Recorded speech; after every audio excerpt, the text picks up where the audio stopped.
إذا كنت تدعو بهذا الدعاء وتحرص عليه فاعلم أن الله عز وجل راض عنك.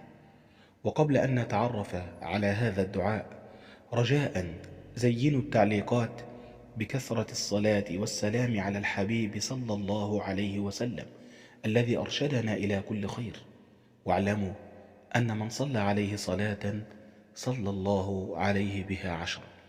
أحباب الكرام، هذا الدعاء العظيم علمه نبينا صلى الله عليه وسلم لسيدنا معاذ بن جبل رضي الله تعالى عنه وأرضاه، بل وللأمة كلها، كما ورد في الحديث الصحيح أن النبي صلى الله عليه وسلم قال: يا معاذ، والله إني لأحبك، أوصيك يا معاذ لا تدعن في دبر كل صلاة أن تقول: اللهم أعني على ذكرك وشكرك وحسن عبادتك، أي لا تترك هذا الدعاء أبدا بعد كل صلاة مكتوبة.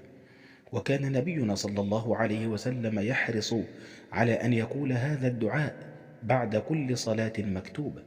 فلك أن تتخيل أن تذكر الله عز وجل بإعانة من الله عز وجل، وأن تشكر الله بإعانة من الله، وأن تعبد الله بإعانة من الله، فسوف يكون ذلك على أتم وعلى أكمل وجه بإذن الله عز وجل، بل قد يصل بنا إلى درجة الإحسان، وهو أعلى مراتب الدين، أن تعبد الله كأنك تراه، فإن لم تكن تراه فإنه يراك.